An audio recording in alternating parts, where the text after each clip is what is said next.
Պարոն Ամալյան, ի՞նչն է ձեզ բերել այստեղի աջակցություն Սամվել Կարապետյանի եք եկել։ Բանը էլի, պետք չի տենց։ Հիմա շուկուրը չեմ կարողանում կուսել, բան ձայնի։ Խանդարում է։ Դրամաբանություն է, ցավը տանեմ, ինչը պի բերել։ Իվերջո պի ազատվենք ես ամեն ինչից։ Ինչու է Փաշինյանը Սամվել Կարապետյանին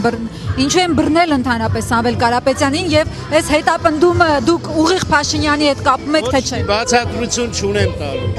Արդեն պարզ է, ինչ։ Այսինքն դուք նայեք Բաքվի բանկում ովքեր են նստած եւ այստեղով։ Ում ադրբեջանցիները չեն հասցրել բռնել, իրանք են։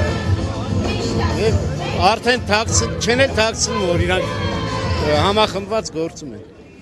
Այսինքն ավելորդ բաներ խոսել մեկնաբան, դե եկեղեցին այս դեպքում արդեն հավաքական կերպարա հավաքական երևույթ է։ Եկեղեցու կողքին կանգնելը սա միայն հավատի խնդիր չի։ Նաև արդեն ինքնապահպանման, ազգապահպանման միջոցով, պետությունապահպանման։ Ձայնագրությունը լսեցիք, որը հրապարակվել էր կաթողիկոսի հետ։ Ոչ մի բան չեմ լսել, չեմ էլ ուզում լսել։ Ովքեր ինչ կազմակերպեն այս այլանդակությունների դիմաց, ես դեմ, այսինքն դիմաց չի։ Ես պատրաստ եմ իրենց կողքին լինելու, բոլորի կողքին։